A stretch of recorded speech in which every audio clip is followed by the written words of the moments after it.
Don't have any opinions, they're bad for business. The thing is, this just makes me so sad. Big brands, small brands, everything in between are scared to have an opinion and scared to say anything.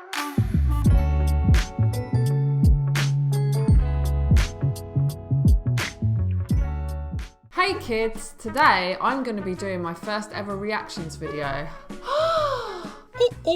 Some Oscar-winning visuals there. Yeah, I'm going to be doing a reactions video to business quotes. I feel like there are either some incredible business quotes out there and some fucking awful business quotes out there that people quote, and it is like literally the business equivalent of saying live, love, laugh. You know what time it is. It's time to read some business quotes. You know it's business time because I'm wearing my business socks. I'm actually not. I'm wearing sushi socks. If you're in the business of sushi, then they're business socks. I feel that luck is preparation meeting opportunity. Oprah Winfrey. I don't know if Oprah Winfrey said this first. I've definitely heard this many, many times. It's like going back to the Girl Guide, you know, when you're like, be prepared. I feel like this is just one of those that just goes over my head. Okay, let's analyse it. Luck is preparation meeting opportunity. Yeah.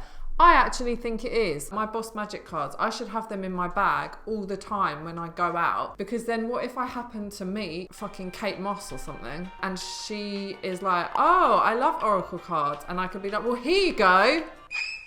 And then that could be my luck. I'm prepared and then there's an opportunity. You know when you hear something so many times, like currently you just keep hearing, be authentic all the time. And I'm like, that is so lost its shine that it just makes me feel no way. Next, there's no luck in business. There's only drive, determination and more drive. Utter bullshit. Yesterday, one of my clients, by some crazy madness, had Zoella order one of her baby grows for her baby announcement and did this huge thing showing off my client's baby grow. They're beautiful, by the way. I'll link in this. It's called Claude & Co.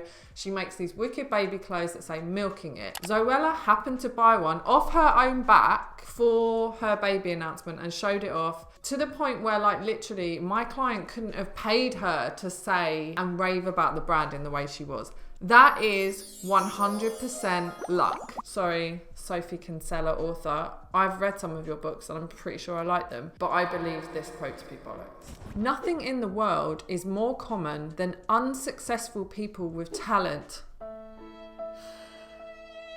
It's so true. This is probably the saddest. Why do I meet so many talented people, whether they're creatives or just really smart or understand things or can explain things in a better way than anyone, and they're just unsuccessful in the traditional means, right? We have to measure this with the same metric as what most people consider success. Often talented people are so very talented in their sphere that they can't understand how to then market that or how to then get a customer or how to monetize that expertise, and that is such a shame. And it really is like one of the things that like really frustrates me more than anything. And when I meet talented people, I'm like, please, like, I really just want to help you make money, because talent should be monetized. We should be rewarding the people that are talented in society. We should be giving them money. We should be buying their services, but often they are the least successful. It's fucked up. I absolutely give this quote a 10 out of 10. I believe it to be true. Tony Robbins. Love him or hate him, I'm not sure where I reside on that line. Stay committed to your decisions, but stay flexible in your approach. Okay, all right, Tony Robbins, I'm going to give it to you this. I'm going to give it to you for this. This, I think, is a good quote. Stay committed to your decisions, but flexible in your approach. This is the makings of a good business quote. Quick and impactful, you get it. I believe this is very true. You do need to make a decision. You need to be like, this is where I want to go, but you need to be open to how it shows up. There's lots of different ways it can show up, lots of different people that it can show up via. If you are too narrow-minded and stuck on how you believe it's going to happen, and you're not flexible in your approach, of course, it's going to fuck you over, right? So, Tony Robbins, great business quote. That kind of frustrates me that I've said that because it just seems too obvious, but hey.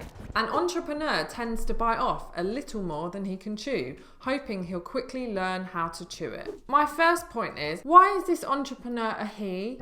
Why is it not a she? Let's just normalize having entrepreneurs seen as women. So I'm going to change this, okay? An entrepreneur tends to bite off a little more than she can chew, hoping she'll quickly learn how to chew it. I agree. I think this is a fantastic quote because it just summarizes entrepreneurship. This is what you have to do. It's like jumping out of an airplane and someone saying there's a parachute on your back, but you're going to have to work out how you open it as you're going down. And you jump out and you're like, fuck, and you pull all the things and then one opens and you're like, oh, I can chill now. I'm alive. Then the next time you do it, you're like, oh, do you remember that? We learnt from that. We learnt that the best place to go was to here and pull it in this way, whatever. This is what entrepreneurship is. I hate to say this, but if you don't get this concept of kind of like, fuck it, let's do it and we'll work it out as we go, that is what entrepreneurship is. That is what being an entrepreneur is all about. It's about finding new things, finding ways to solve problems,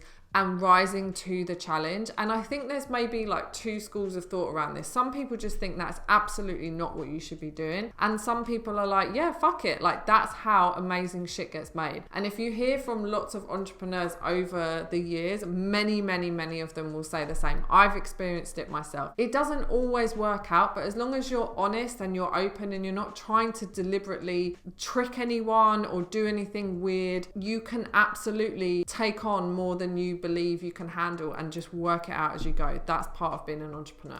Always deliver more than expected. I agree. I do think you should always deliver more than expected as much as possible. You will not always be able to do it because when you're working at your maximum, you will not be able to do it. You're just going to have to survive. But as much as you can, you should always under promise and over deliver. That has been my motto for a long time. Yes, there have been moments where I have not been able to under promise and over deliver. Sometimes I've over-promised and then under-delivered, but the intention is always to under-promise, over-deliver. I feel like what he's saying is exactly that, but in a kind of shorter, more succinct way. Always deliver more than expected, if you can.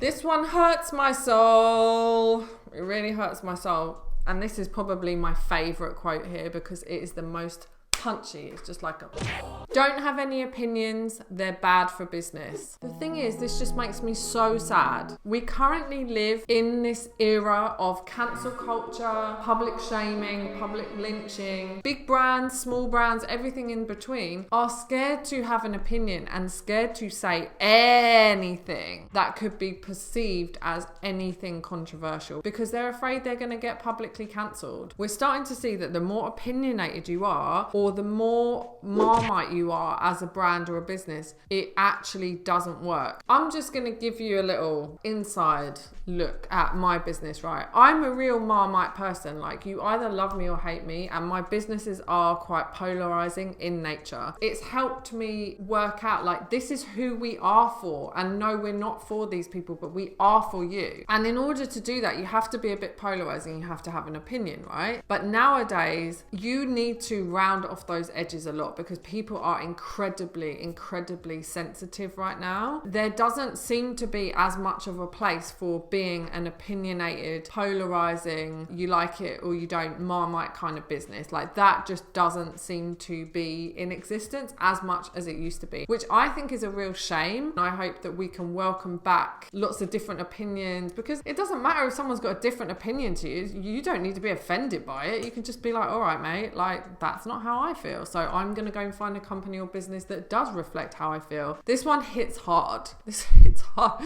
It's emotional. I would love to know what you thought of this. If you have any others, maybe we should do a version that's like motivational quotes, because I feel like they would be even more jokes. Leave me a comment, let me know what you think. Which was your favorite quote? Or have you ever heard a quote that is like so amazing that you're like, this quote made me stand up and take notice and it actually made a difference? In which case, send it to me. Let me do a review of that. Thanks for watching. Do hit like, do hit subscribe, do hit the bell, hit all the buttons. Just and hit all the buttons that are there. And I will see you next week with another vid about something. I haven't worked out what yet, but I'll be here next week, same time. Ta-ta!